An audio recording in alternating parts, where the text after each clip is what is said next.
यस संसारमा एक साँचो परमेश्वर हुनुहुन्छ भनेर बाइबलले बताउँछ। यो मुकुट परमेश्वरको प्रतिनिधित्व गर्दछ। परमेश्वरले ब्रह्माण्ड र यसमा भएका सबै चिजहरू पृथ्वी र मानवता सहित सृष्टि गर्नुभयो। उहाँसँग मानवता सृजना गर्नुको लागि धेरै राम्रो योजना छ, जुन हाम्रो लागि उहाँसँग सम्बन्ध राख्नको लागि हो। यस सम्बन्धको माध्यमबाट हामी उहाँलाई चिन्न, उहाँलाई प्रेम गर्न र उहाँको महिमा गर्न।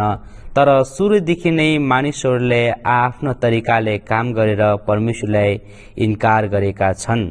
हामी यस संसारमा आफ्नै राजा बन्न चाहन्थ्यौं, हामीले उहाँलाई अस्वीकार गर्यौं। त्यसैले हामीले उहाँलाई चिन्दैनौं, हामी उहाँलाई प्रेम गर्दैनौं र उहाँको महिमा गर्दैनौं। हामी परमेश्वरको अवज्ञामा आफ्नै तरिकाले बाँच्न चाहन्छौं।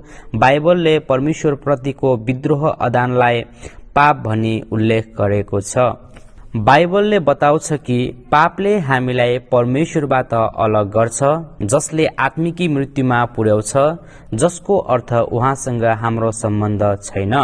परमेश्वरबाट अलग हुनु भनेको हामी अन्धकारमा बाँच्नु हो। बाइबलले परमेश्वर ज्योति हुनुहुन्छ भनी बताउँछ। बाइबलले परमेश्वर प्रेम हुनुहुन्छ भनी भन्छ। परमेश्वरसँगको सम्बन्ध बिना हामी साँच्चै प्रेम अनुभव गर्न सक्दैन र यसको सत्ता हामी खाली महसुस गर्छौं। तर हामी पाप र अन्धकारमा हुँदा पनि परमेश्वरले हामीलाई अझै पनि प्रेम गर्नुहुन्छ। त्यसैले परमेश्वरले हाम्रो लागि एउटा अचम्मको योजना तयार गर्नुभयो। उहाँले आफ्नो एकमात्र पुत्र येशूलाई यस संसारमा पठाउनुभयो। येशू हामी भन्दा धेरै फरक हुनुहुन्छ।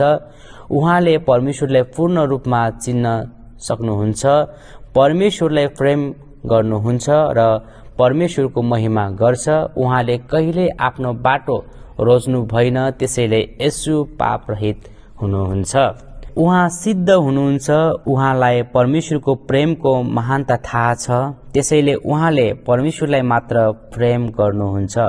तर उहाँले तपाईँ र म लगायत सबैलाई प्रेम गर्छ। हामीले परमेश्वरलाई इन्कार गरेको कारणले हामीले येशूलाई क्रुसमा टाग्यौं। हामीलाई मृत्युबाट बचाउनको लागि यो परमेश्वरको सिद्ध योजना थियो। उहाँले उहाँको पुत्र येशूलाई हाम्रा पापहरूको लागि मर्न दिनुभयो। सुसमाचार यो हो कि 3 दिनपछि बाइबलले येशू मृत्युबाट बौरी उठ्नुभयो भनी रेकर्ड गर्छ। यो घटना पछि 500 भन्दा बढी मानिसहरूले उहाँलाई देखे। उहाँको पुनरुत्थानले हामीलाई देखाउँछ कि उहाँसँग परमेश्वरबाट अधिकार छ।